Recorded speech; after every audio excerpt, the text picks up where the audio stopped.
नमस्कार दोस्तों, स्वागत है आप सबका हमारे चैनल केवल एकेडमी पर।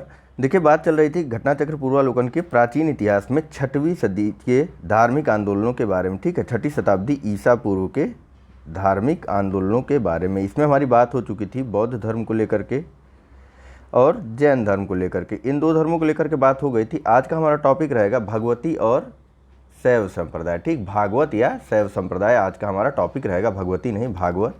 ठीक, तो शुरुआत करने से पहले कुछ चीज़ें जो जैन धर्म में हमारी रह जाती हैं प्रश्नों के माध्यम से, जिनके बारे में चर्चा नहीं हुआ था, उन्हें भी देख लेते हैं। सबसे पहले तो बात कर लेते हैं। देखिए, महावीर स्वामी ने अपने जीवन काल में एक संघ की स्थापना की थी और इस संघ में उनके 11 प्रमुख अनुयायी सम्मिलित थे। ठीक है, 11 उनके शिष्य सम्मिलित थे, जिसकी स्थापना महावीर स्वामी ने अपने जीवन काल के समय ही कर दी थी। ठीक, और इन सभी को यानी इन 11 शिष्यों को गणधर कहा गया। ठीक, क्या कहा गया? गणधर कौन थे अगर पूछा जाए तो गणधर जो है महावीर स्वामी के 11 प्रमुख शिष्य थे। इनके नाम जानते चलिए। तो इनके नाम इंद्रभूत, अग्निभूत, वायुभूत और ठीक है, यह तीनों भाई थे। इंद्रभूत, अग्निभूत और वायुभूत, यह तीनों भाई थे। वहीं आर्यव्यक्त, सुधर्मन, मंडित, मौर्यपुत्र, अंकपति, अचल भ्राता, मेतार्य और प्रभास, यह इनके 11 शिष्यों के प्रमुख नाम थे जो गणधर कहलाए। फिर से बता देता हूँ, इंद्रभूत, अग्निभूत और वायुभूत, यह तीनों भाई थे। और इसके अलावा आर्यव्यक्त, सुधर्मन, मंडित, मौर्यपुत्र, अंकपति, अचल भ्राता, मेतार्य तथा प्रभास, यह मुख्य शिष्य थे जिनको जो है गणधर कहा जाता था। नेक्स्ट देखिए, महावीर स्वामी की मृत्यु के बाद जो है सुधर्मन जैन संघ का प्रथम अध्यक्ष बन गया। इसकी मृत्यु के बाद 44 वर्षों तक जम्बू जो है यह जैन संघ का अध्यक्ष बना रहा। ठीक है, महावीर स्वामी की मृत्यु के बाद सुधर्मन जैन संघ का अध्यक्ष बनता है।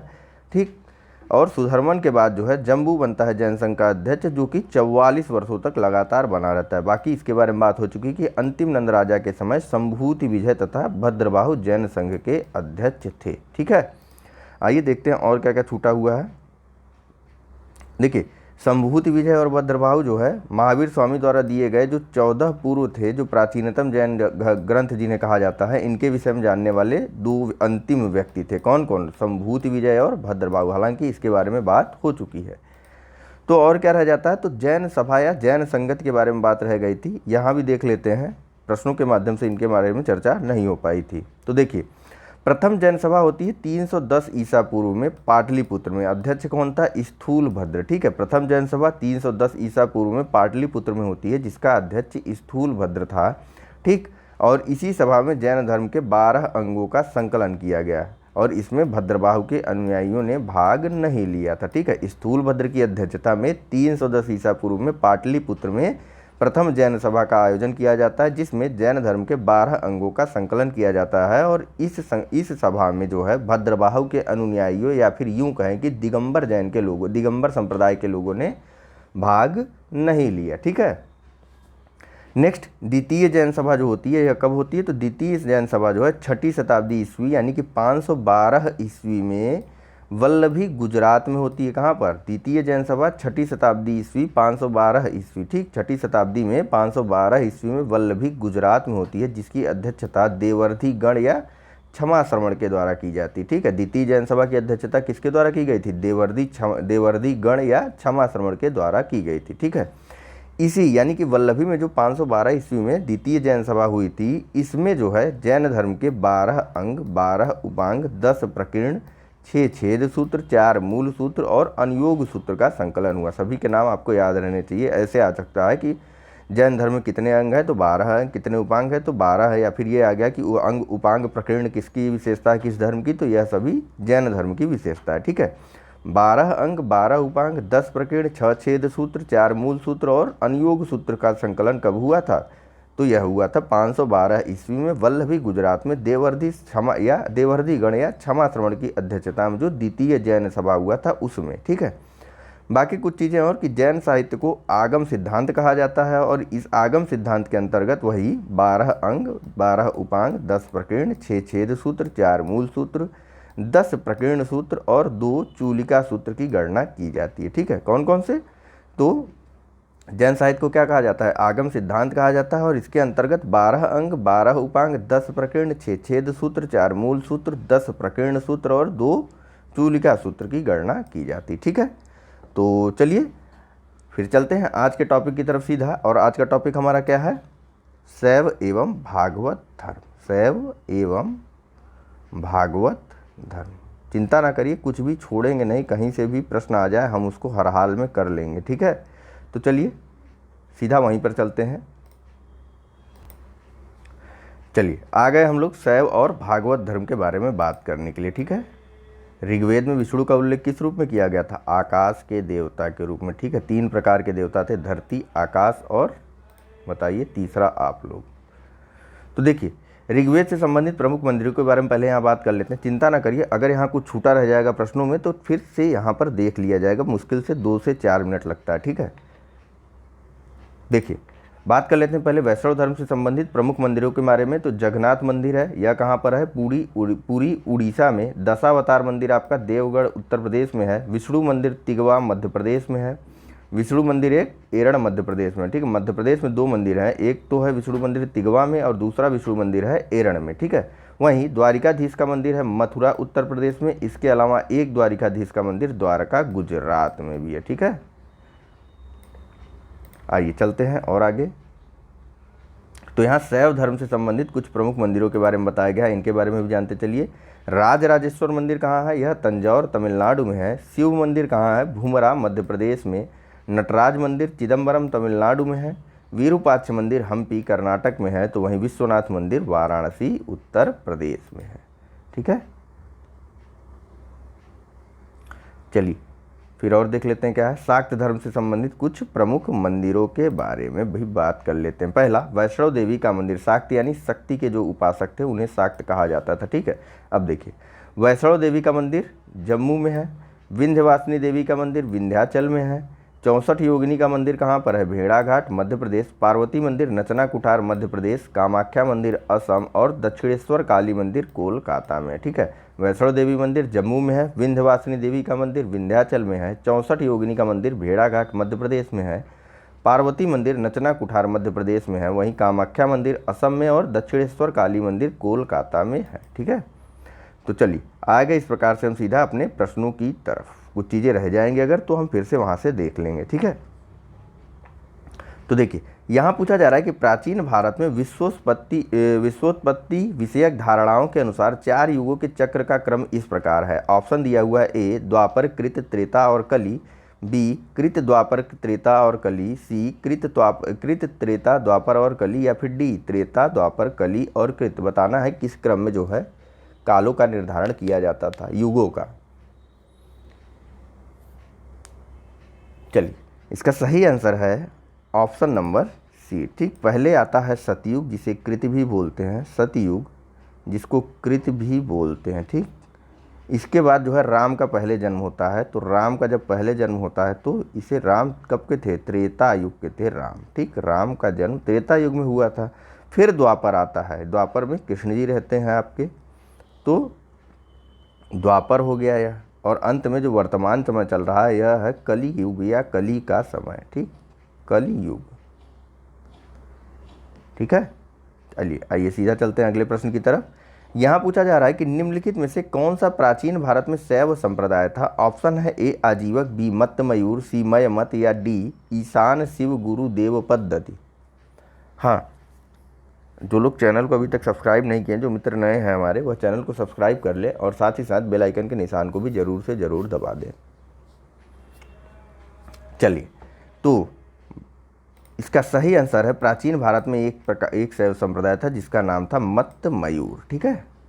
आगे चलते हैं, कुछ खास एक्सप्लेनेशन में दिया नहीं गया है। अर्धनारीश्वर की मूर्ति में आधा शिव तथा आधा पार्वती किसका प्रतीक है? यह पूछा जा रहा है प्रश्न संख्या 3 में। तो आपको बताना है इन ऑप्शंस में से। ऑप्शन है ए पुरुष और नारी का योग, बी देवता और देवी का योग, सी देव और उसकी शक्ति का योग, अथवा डी उपरोक्त में से किसी का नहीं।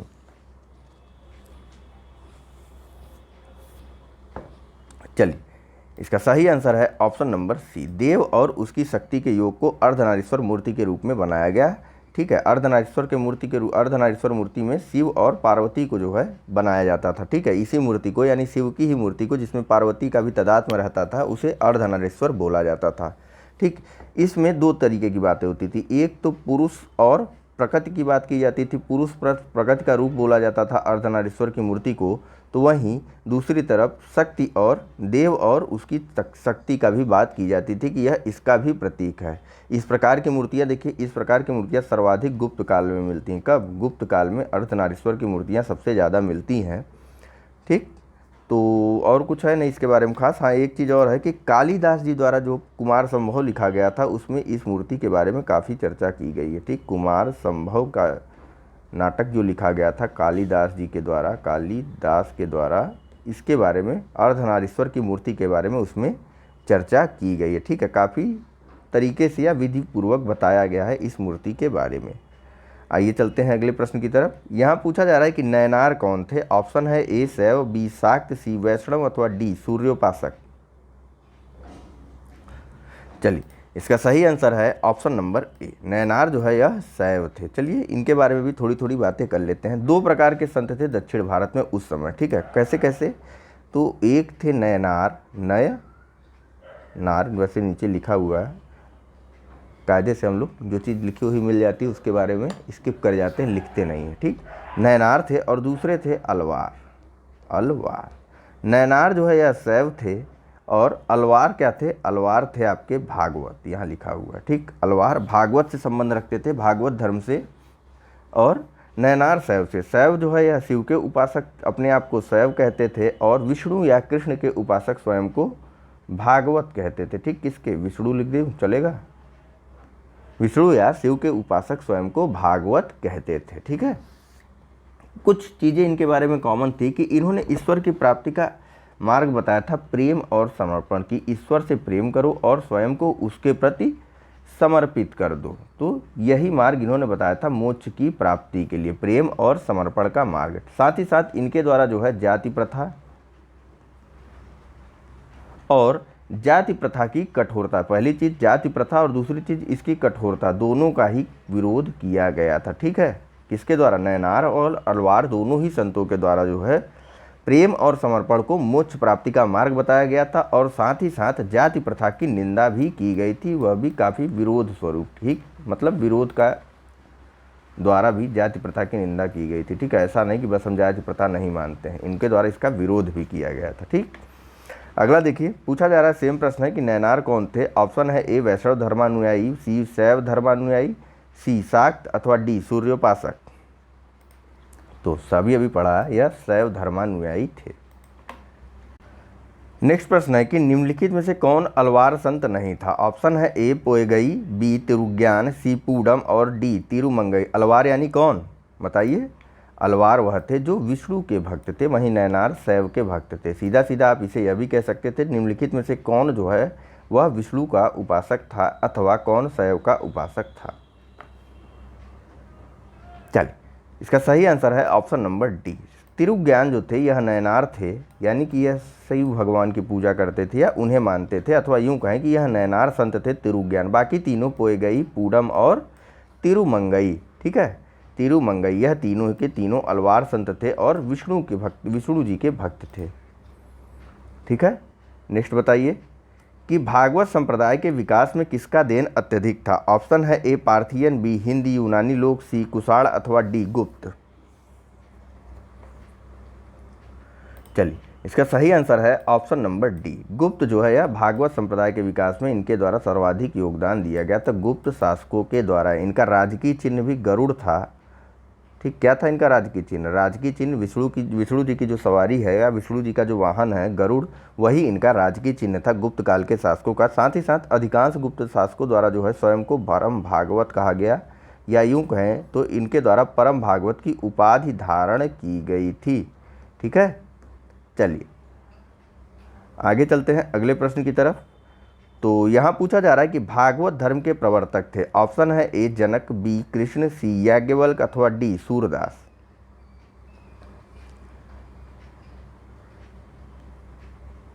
चलिए, इसका सही आंसर है ऑप्शन नंबर बी। ठीक, भागवत धर्म के प्रवर्तक भगवान श्री कृष्ण थे। ठीक है, यह किस वंश से संबंध रखते थे? तो यह विष्णु वंश के थे। ठीक, विष्णु अथवा इसे सातत्व वंश भी बोला जाता है, सातवत वंश भी बोला जाता है।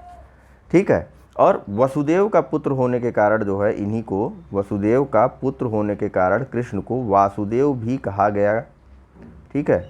वहीं अगर अन्य बात करें तो यह कहाँ के निवासी थे, तो मूलतः पहली चीज़ तो यह मथुरा के निवासी थे भगवान कृष्ण। इसके अलावा छांदोग्य उपनिषद, ठीक है, यहाँ देखिए छांदोग्य उपनिषद में इनको क्या कहा गया, देवकी पुत्र कहा गया है। कहाँ पर, छांदोग्य उपनिषद में इनको पहली बार देवकी पुत्र और इनके गुरु का नाम अथवा इनको घोर अंगिरस का शिष्य बताया गया। घोर अंगिरस का शिष्य बताया गया किसको, कृष्ण जी को। ठीक है। किसके पुत्र थे, वासुदेव। वसुदेव के पुत्र होने के कारण यह वासुदेव कहलाए, वासुदेव कहलाए। मूल निवास इनका मथुरा था, मथुरा। और इसके अलावा जो है यह किस वंश से संबंध रखते थे, तो विष्णु या इसे सातत्व वंश भी कहते हैं। क्या कहते हैं, सातत्व वंश भी कहते हैं, सातत्व वंश भी कहते हैं। ठीक है। फिर से बता दूं तो सारी चीज़ें एक जगह समेट करके, तो देखिए कृष्ण जी जो है यह भागवत धर्म के प्रवर्तक थे। वासुदेव का पुत्र होने के कारण, वसुदेव का पुत्र होने के कारण इन्हें वासुदेव कहा गया, जो कि मथुरा के निवासी थे। मूलतः निवासी कृष्ण जी मथुरा के थे। वहीं यह किस वंश से संबंध रखते थे, तो यह विष्णु वंश से संबंध रखते थे, जिसे सात्वत भी कहा जाता है। छांदोग्य उपनिषद में इनको देवकी पुत्र और घोर अंगिरस का शिष्य बताया गया है। ठीक है। सारी चीज़ें अब आपको याद रहनी चाहिए। अगला बताइए कि निम्नलिखित में से किस ग्रंथ में सर्वप्रथम देवकी के पुत्र कृष्ण का वर्णन किया गया है। ऑप्शन है ए महाभारत, बी छांदोग्य उपनिषद, सी अष्टाध्यायी अथवा डी भागवत पुराण। चलिए इसका सही आंसर है ऑप्शन नंबर बी। अभी अभी चर्चा की गई इसके बारे में। ठीक है। छांदोग्य उपनिषद में कृष्ण जी को देवकी का पुत्र और घोर अंगिरस का शिष्य बताया गया है। ठीक। अगला बताइए कि वासुदेव कृष्ण की पूजा सर्वप्रथम किसने प्रारंभ की। ऑप्शन है ए भागवतों ने, बी वैदिक आर्यों ने, सी तमिलों ने अथवा डी आभीरों ने।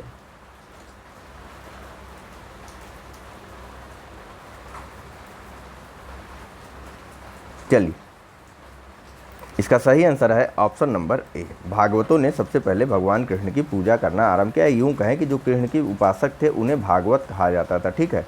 वासुदेव की उपासना करने वाले को वासुदेवक या भागवत कहा जाता था। वासुदेव की उपासना करने, वसुदेव के पुत्र होने के कारण वासुदेव कहा जाता था इन्हें। तो वासुदेव के उपासक को आप लोग वासुदेवक या भागवत कहा जाता है। ठीक है। भागवत कहा जाता है। ठीक। और हाँ, वासुदेव जो था ना वह कृष्ण का प्रारंभिक नाम था। ठीक है। जो कि पाणिनि के युग में प्रचलित था। ठीक। पाणिनि द्वारा क्या लिखा गया था, अष्टाध्यायी लिखा गया था। ठीक है। बात हो चुकी है इसके बारे में, पाणिनि द्वारा अष्टाध्यायी लिखा गया था। ठीक।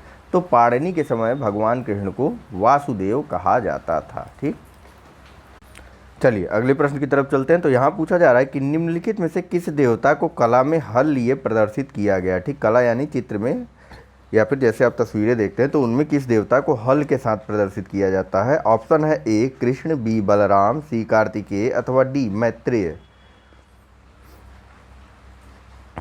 चलिए इसका सही आंसर है ऑप्शन नंबर बी। बलराम को जो है चित्रों के माध्यम से जो है हल के साथ प्रदर्शित किया जाता है। इनका एक नाम इसी कारण हलधर भी है। ठीक। यह कृष्ण के भाई ही थे। ठीक। आइए अगले प्रश्न की तरफ चलते हैं। तो यहाँ पूछा जा रहा है कि भागवत संप्रदाय में भक्ति के रूपों की संख्या है। ऑप्शन है ए 7, बी 8, सी 9 अथवा डी 10। चलिए इसका सही आंसर है ऑप्शन नंबर सी 9। ठीक। भागवत संप्रदाय में नवधा भक्ति की बात की गई है मोक्ष प्राप्ति के लिए। नवधा भक्ति। ठीक। नवधा भक्ति की बात भागवत संप्रदाय में की गई है मोक्ष की प्राप्ति के लिए। इसी के आधार पर 9 प्रकार हैं। ठीक। भक्ति के 9 रूप हैं। अगला प्रश्न बताइए कि हेलियोडोरस का बेस नगर अभिलेख संदर्भित है। ऑप्शन है ए संकर्षण तथा वासुदेव से, बी संकर्षण तथा प्रद्युम्न से, ज़्यादा ऊपर आ गया ना, सी संकर्षण प्रद्युम्न तथा वासुदेव से अथवा डी केवल वासुदेव से। इन्हीं दो में से बता दीजिए। चलिए इसका सही आंसर है ऑप्शन नंबर डी वासुदेव से। ठीक। जो हेलियोडोरस का बेस नगर अभिलेख है या फिर यूं कहें कि विदिशा का जो गरुड़ स्तंभ है, इसे गरुड़ स्तंभ भी बोला जाता है, बेस नगर का गरुड़ स्तंभ बोला जाता है। यह जो है हेलियोडोरस द्वारा इसका निर्माण करवाया गया था और यह वासुदेव से संबंध रखता है। ठीक है, केवल और केवल वासुदेव से संबंध रखता है। इस पर क्या लिखा है, तो इस पर जो हेलियोडोरस महोदय थे, छोटा सा लिख दूं, हेलियोडोरस, यह स्वयं को इसमें बेसनगर अभिलेख में खुद को भागवत कहता है। ठीक है, और वासुदेव कृष्ण को क्या कहता है, देव देवस। वासुदेव कृष्ण का नाम जो है देव देवस के रूप में कहा गया, यानी कि देवताओं के देवता, इसे ध्यान रखिएगा। देव देवस का मतलब होता है देवताओं के देवता, यानी देवताओं के भी देवता थे वासुदेव। और हेलियोडोरस स्वयं को इस अभिलेख में क्या कहता है, भागवत कहता है। निवासी कहाँ का था हेलियोडोरस, तो हेलियोडोरस एक यवन राजदूत था। कैसा राजदूत था, तो यवन राजदूत था जो कि तक्षशिला में रहता था। तक्षशिला में रहता था कौन, हेलियोडोरस। इसके द्वारा एक स्तंभ का निर्माण करवाया गया जिसे गरुड़ स्तंभ कहा गया, या फिर बेसनगर का गरुड़ स्तंभ कहा गया। ठीक है, बेसनगर का गरुड़ स्तंभ कहा गया। ठीक है, या फिर इसे बेसनगर का अभिलेख भी आपको देखने को मिल जाएगा प्रश्नों के माध्यम से। ठीक, इन सभी का यह सभी एक ही है, गरुड़ स्तंभ, बेसनगर का गरुड़ स्तंभ, विदिशा का गरुड़ स्तंभ, तीनों एक ही हैं, एक ही बात है। ठीक है, विदिशा बेसनगर में ही था। ठीक, बेसनगर में, समझ गए। तो फिर से एक बार सब कंपाइल करके आपको बताता हूँ कि देखिए, हेलियोडोरस, यवन राजदूत हेलियोडोरस द्वारा जो है एक बेसनगर में अभिलेख बनवाया गया, या इस बेसनगर में एक गरुड़ स्तंभ बनवाया गया जिसमें उसने खुद को भागवत कहा, और साथ ही साथ जिस देवता यानी वासुदेव को देव देवस कहा, यानी कि देवताओं का भी देवता वासुदेव कृष्ण को या वासुदेव को कहा। ठीक, यह कहाँ का रहने वाला था, तो फिलहाल यह तक्षशिला में रह रहा था, उस समय तक्षशिला में रह रहा था।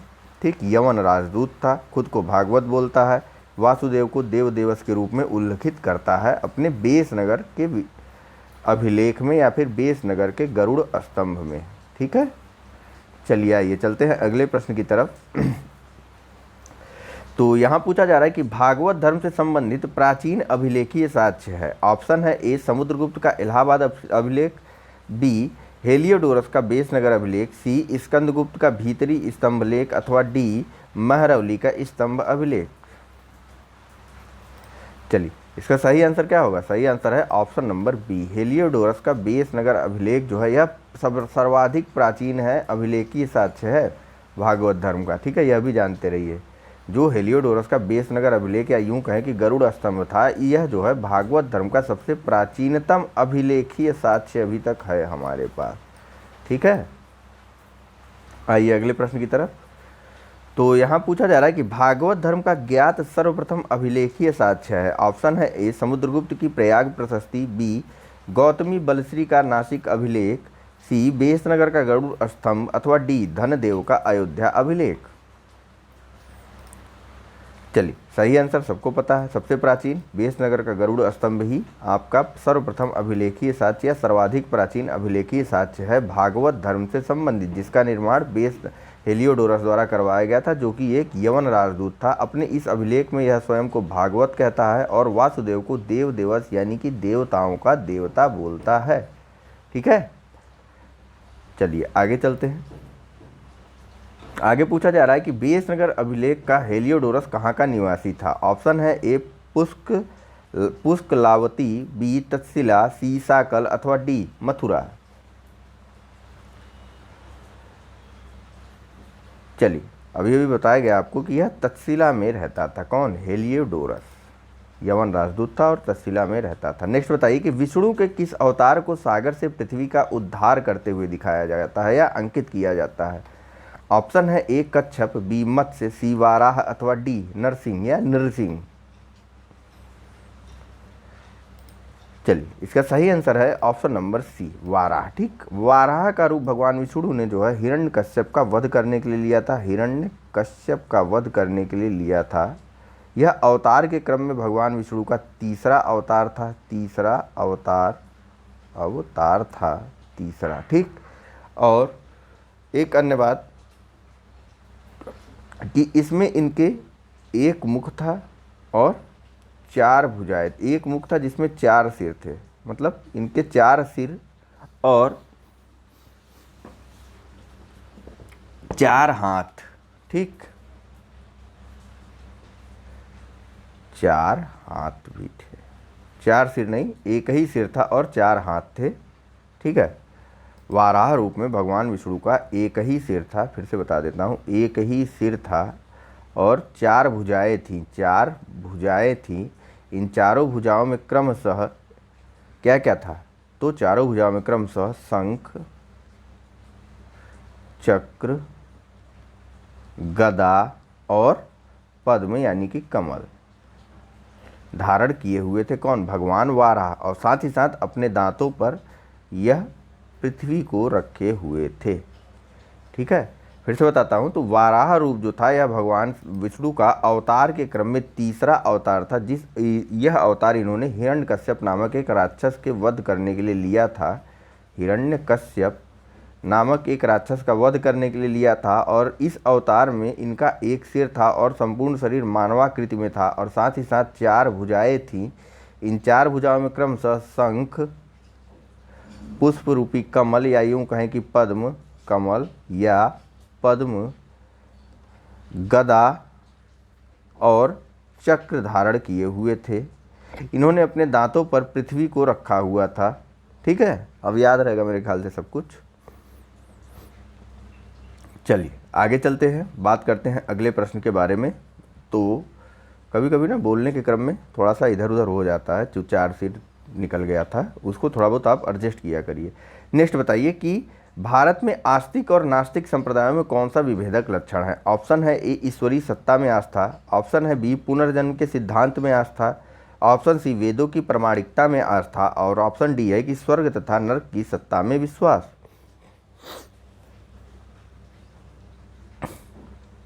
चलिए इसका सही आंसर है ऑप्शन नंबर सी, वेदों की प्रामाणिकता में आस्था, ठीक।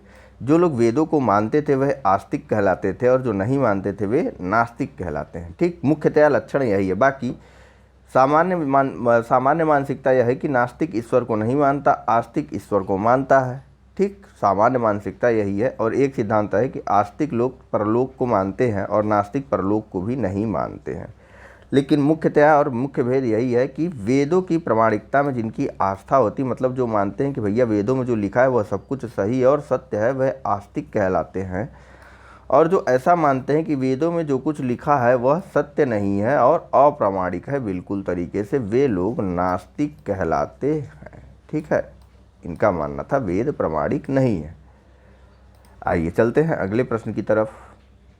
तो यहाँ पूछा जा रहा है कि निम्नांकित में से कौन मोक्ष के साधन के रूप में ज्ञान, कर्म तथा भक्ति को समान रूप से महत्व देता है।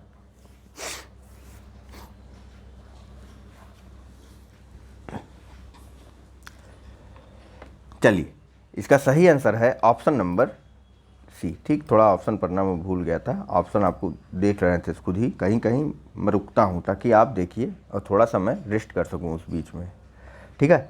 तो भगवत गीता में ज्ञान, कर्म तथा भक्ति को समान रूप से महत्व दिया गया था, ठीक है। बात कर लेते हैं थोड़ा सा भगवत गीता के बारे में। इसमें देखिए बात की गई है निष्काम कर्म की, मतलब फल की इच्छा के बिना आप कोई कर्म करिए और कर्म को ही अपने, कर्म को साधन मत मानिए, ठीक है। कर्म को ही साध्य मानिए। यह मत सोचिए कि आप जो कर्म कर रहे हैं यह आपका साधन है अपने लक्ष्य को प्राप्त करने के लिए, नहीं, आपका लक्ष्य ही है आपका कर्म, ठीक। इसी को साध्य मानिए और इसी चीज़ को कहा गया निष्काम कर्म। बिना फल की इच्छा किए अपने कर्म को लगातार करते रहिए, ठीक है। कर्म के करने के लिए फल की आसक्ति मत रखिए कि हाँ भैया फल मिलेगा ही मिलेगा अगर हम ऐसा कर्म कर रहे हैं, ठीक है। तो इसी प्रकार से इसमें ज्ञान, कर्म और भक्ति तीनों को ही समान रूप से महत्व भी दिया गया है। कहाँ पर, भगवत गीता में, ठीक। कुछ कुछ इन तीनों चीज के बारे में भी जानते हैं। तो देखिए अद्वैत वेदांत में शंकराचार्य ने क्या कहा था, अद्वैत वेदांत में शंकराचार्य ने कहा था कि केवल और केवल ब्रह्म सत्य है, केवल और केवल ब्रह्म ही सत्य है। ईश्वर को तो यहाँ इन्होंने माना ही नहीं था, ईश्वर को माना ही नहीं अद्वैत वेदांत में। तो वहीं वेदांत और विशिष्टाद्वैत वेदांत, इन दोनों में भक्ति को महत्व दिया गया कि ठीक है। विशिष्ट द्वैतावाद और वेदांत, वेदांत यहाँ लिख दे रहा हूँ, वेदांत और विशिष्ट द्वैतावाद में किसको महत्व दिया गया? भक्ति को महत्व दिया गया। तो मीमांसा में किसको महत्व दिया गया? मीमांसा में महत्व दिया गया आपके कर्म को। ठीक, मीमांसा कर्म सिद्धांत का प्रतिपादन करता है। फिर से बता देता हूँ, तो भगवत गीता में निष्काम कर्म की बात की गई, या यूँ कहें कि ज्ञान कर्म तथा भक्ति को समान रूप से महत्व कहाँ दिया गया? तो भगवत गीता में दिया गया। और इसमें बताया गया, एक कॉन्सेप्ट दिया गया निष्काम कर्म की, यानी कि फल की इच्छा किए बिना आप अपने कर्म को करते रहिए, कर्म को ही साध्य बनाइए, न कि कर्म को साधन। यह बात कही गई भगवत गीता में। तो वहीं अद्वैत वेदांत में ब्रह्म को सत्य मानते हुए शंकराचार्य जी द्वारा जो है ईश्वर की सत्ता को नकार दिया गया था। तो विशिष्टाद्वैतवाद वेदांत और साथ ही साथ वेदांत, इन दोनों में भक्ति को प्रधान माना गया या भक्ति को मुख्यतया माना गया, और मीमांसा में कर्म को प्रधान रूप में माना गया, या यह मीमांसा कर्म के सिद्धांत का प्रतिपादन करता है। ठीक है, सारी चीज़ें याद रहेंगी ना। देखिए आ गया है प्रश्न उसी की तरीके का कि अधोलिखित में से कौन एक गीता की मुख्य शिक्षा है? ऑप्शन है ए कर्मयोग, बी ज्ञान योग, सी भक्ति योग, डी निष्काम कर्मयोग, अथवा ई स्पर्श योग। चलिए, अभी अभी आपको बताया गया कि गीता में निष्काम कर्म की बात की गई, बिना फल की इच्छा किए अपने कर्म को करिए, कर्म को ही साध्य मानिए, न कि कर्म को साधन। आइए अगले प्रश्न पे चलते हैं। तो यहाँ पूछा जा रहा है कि निम्नलिखित में से कौन प्रस्थान त्रयी में सम्मिलित नहीं है? ऑप्शन है ए भागवत, बी भगवत गीता, सी ब्रह्मसूत्र, अथवा डी उपनिषद। चलिए, इसका सही आंसर है ऑप्शन नंबर ए। ठीक, यह सम्मिलित नहीं, मैं सम्मिलित वाला बताने जा रहा था। भगवत गीता, ब्रह्मसूत्र और उपनिषद, यह तीनों प्रस्थान त्रयी में सम्मिलित हैं। ठीक, प्रस्थान त्रयी का मतलब क्या है कि ये जो है वेदांत के सर्वप्रमुख ग्रंथ हैं। कौन कौन से? यह तीनों।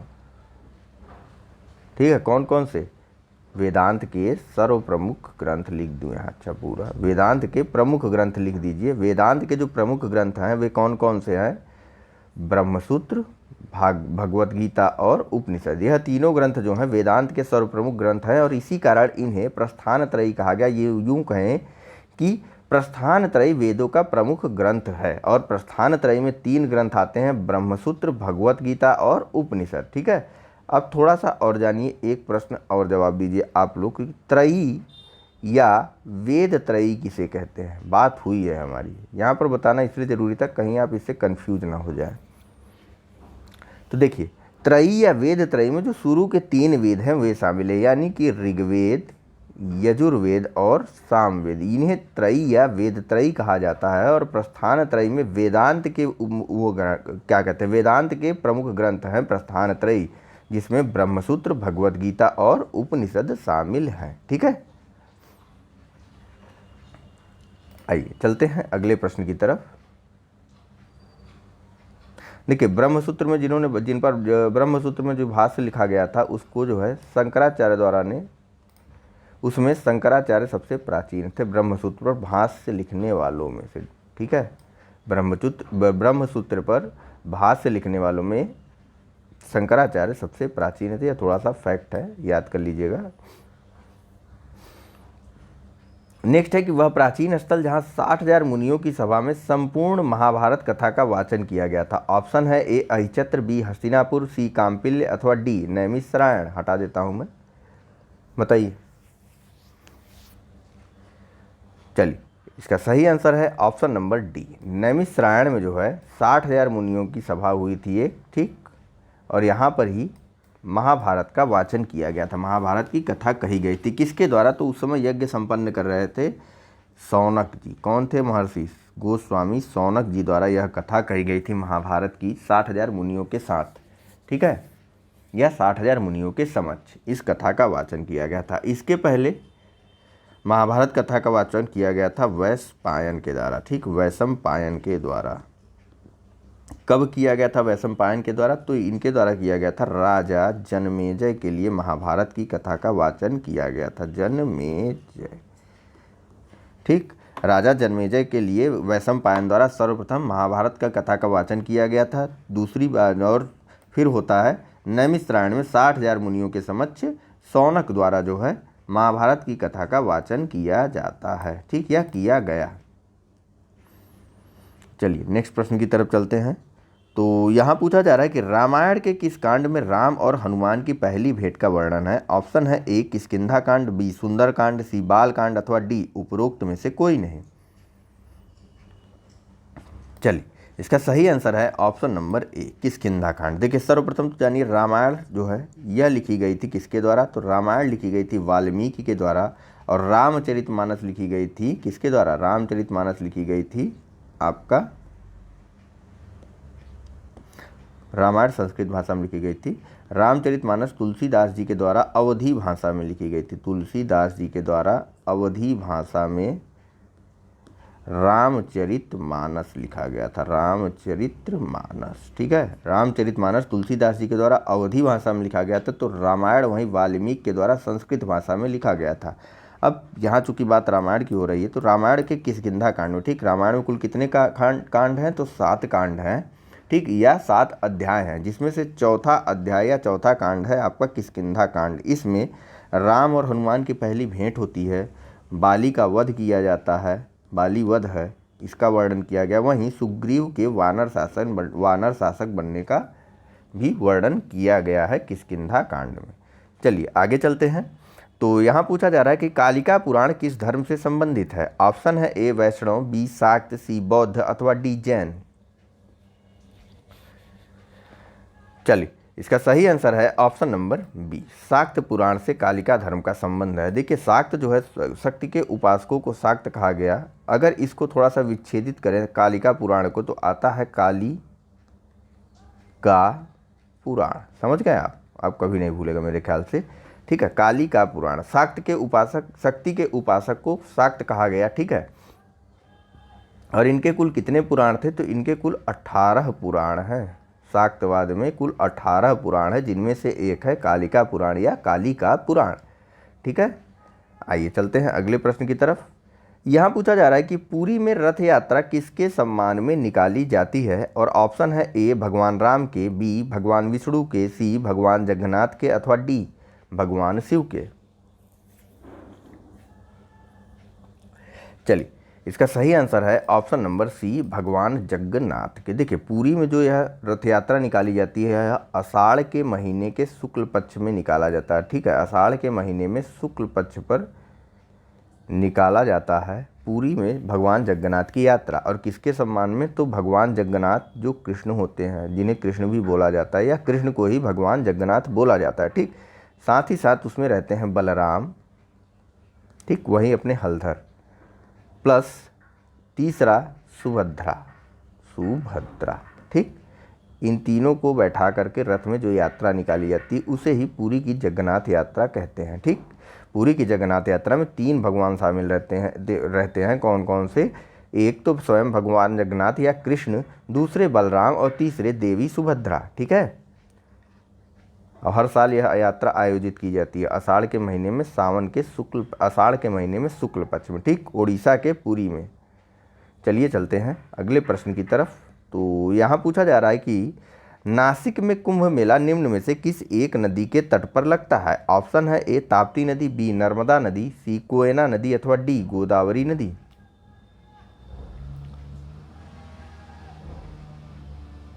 चलिए इसका सही आंसर है ऑप्शन नंबर डी गोदावरी नदी, ठीक। नासिक, देखिए कुंभ मेला 4 जगहों पर लगता है। सबसे पहले एक तो यहाँ नासिक दिया हुआ है, दूसरा हरिद्वार, ठीक, तीसरा प्रयाग और चौथा उज्जैन। अब इन सभी नदियों के बारे में जानते हैं। देखिए नासिक का तो हमको पता चल गया, यह गोदावरी नदी के तट पर लगता है। दूसरे हरिद्वार में गंगा नदी के तट पर लगता है। प्रयाग में गंगा प्लस यमुना प्लस गुप्त सरस्वती, ठीक है। गुप्त सरस्वती के तट पर संगम का मेला या कुंभ का मेला लगता है, ठीक है। लोकल रूप में संगम बोला जाता है, संगम का मेला।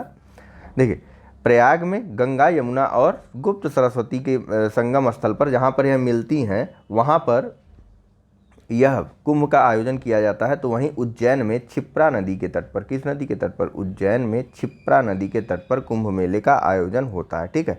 नासिक में गोदावरी, ठीक, हरिद्वार में गंगा, प्रयाग में गंगा यमुना और गुप्त सरस्वती, तो वहीं उज्जैन में क्षिप्रा नदी के तट पर 12 वर्षों के अंतराल में, ठीक है। एक जगह जैसे यहाँ हो गया तो अब यहाँ पर 12 वर्ष बाद, ठीक है, तो 12 वर्षों के अंतराल में कुंभ मेले का आयोजन किया जाता है। चलिए बात कर लेते हैं आज के लेक्चर के अंतिम प्रश्न के बारे में। यहाँ मिलाने वाला है, मैच कराने वाला है और आपको बताना है। सभी के बारे में आपको लगभग बताया गया है सिवाय एक को छोड़ करके, एक या दो पर बातें नहीं हुई हैं। हालांकि सामान्य सी जानकारियां हैं, आपको पता होनी चाहिए। चलिए वीडियो पॉज करिए, फटाक से अपना आंसर टिक। चलिए तो इसका सही आंसर है ऑप्शन नंबर, एक सेकेंड, अब देखिए इसका सही आंसर है ऑप्शन नंबर, बताइए क्या, ऐसे देख लीजिए, जैन धर्म का पावापुरी, हिंदू धर्म का वाराणसी, इस्लाम धर्म का मदीना और ईसाई धर्म का वेटिकन। अब बताइए अब कौन सा ऑप्शन होगा। पहले का तीसरा किससे शुरू है, 2 ए और सी छाटते हैं। हिंदू का वाराणसी, 3 के बाद 4, 3 के बाद 4, ऑप्शन नंबर सी सही है, ठीक है। थोड़ा बात कर लेते हैं सबके बारे में। तो मदीना देखिए, मदीना जो है, सबसे पहले बात करते हैं मदीना की। तो यह इस्लाम धर्म का एक पूजनीय स्थल है जो कि कहाँ पड़ता है, पश्चिमी सऊदी अरब में। कहाँ पड़ता है, सऊदी अरब में, यहाँ लिख रहा हूँ सिर्फ, सऊदी अरब के हेजाज क्षेत्र में, ठीक, सऊदी अरब के हेजाज क्षेत्र में मदीना पड़ता है, ठीक है। यह मक्का के बाद इस्लाम धर्म का दूसरा सबसे बड़ा स्थल है, ठीक है। अब बात करते हैं वेटिकन के बारे में। तो वेटिकन देखिए, इटली जो है ना, इटली मान लीजिए यह इटली है, तो इटली में एक छोटा सा स्थल आबद्ध क्षेत्र है, ठीक, और संप्रभु देश है, मतलब यह स्वयं में अपने आप में एक देश है, इटली के अंडर में नहीं है, यह एक स्वतंत्र देश है, ठीक है, जिसका टोटल एरिया ही 44 वर्ग किलोमीटर 44 हेक्टेयर का है, ठीक है, 44 हेक्टेयर का है, मतलब बहुत छोटा देश है। यूँ बात करें तो विश्व का सबसे छोटा जनसंख्या एवं क्षेत्रफल दोनों ही रूपों में एक स्वतंत्र देश है जिसका नाम है वेटिकन, ठीक। यहाँ पर जो है राज किसका रहता है, तो रोम के जो पादरी हैं, जिन्हें पोप कहा जाता है, रोम के पादरी को, वही यहाँ के शासक होते हैं, ठीक है, या फिर इन्हीं के द्वारा यह क्षेत्र शासित होता है और इसे रोमन कैथोलिक चर्च की राजधानी भी कहा जाता है, ठीक, रोमन कैथोलिक चर्च की राजधानी के रूप में भी जाना जाता है, या यूँ कहें कि यही जो है वेटिकन सिटी ही जो है यह रोमन कैथोलिक चर्च की राजधानी है जिसका शासक पोप है। और यह वेटिकन सिटी जो है विश्व का सबसे छोटा जनसंख्या और क्षेत्रफल दोनों के ही लिहाज से देश है, ठीक है, और यह स्थल आबद्ध है, मतलब चारों तरफ इसके भूमि है, कहीं सब यह समुद्र से सटा हुआ नहीं है, ठीक है। नेक्स्ट पावापुरी के बारे में थोड़ा सा बता दूं। तो पावापुरी में महावीर स्वामी का निधन होता है, कब बताइए, 527 ईसा पूर्व में, ठीक है, 527 ईसा पूर्व में। है कहाँ, तो बिहार में है पावापुरी, बिहार में पावापुरी। एग्जैक्ट लोकेशन की बात करें, जैसे बिहार पीसीएस में आ गया कहीं, तो राजगीर से 88 किलोमीटर, राजगीर से जो है 88 किलोमीटर तथा पटना से 90 किलोमीटर दूर है, पटना से 90 किलोमीटर दूर है। कौन सा स्थल, पावापुरी, ठीक है। वहीं वाराणसी तो सर्वाधिक प्राचीन नगरी है हिंदू धर्म की, और प्राचीन काल से ही यह शिक्षा और संस्कृति का प्रमुख केंद्र रहा है, ठीक है, शिक्षा और संस्कृति का प्रमुख केंद्र रहा है वाराणसी प्राचीन काल से ही। साथ ही साथ हिंदू धर्म से इसका बहुत ही प्रगाढ़ संबंध है, ठीक है। इसके अलावा यह कहाँ पर है, हिंदू धर्म के पवित्रतम स्थलों में गिना जाता है वाराणसी को, समझे आप लोग। यह गंगा नदी के बाएं तट पर है, ठीक, गंगा नदी के बाएं तट पर बसा हुआ एक छोटा सा शहर है। तो चलिए मित्रों, आज के लेक्चर में बस इतना ही। कल हम बात करेंगे 6ठी शताब्दी ईसा पूर्व की राजनीतिक दशा के बारे में, ठीक, अगले लेक्चर में अपनी इसके बारे में बात हो जाएगी। चलिए, thank you very much for discussion.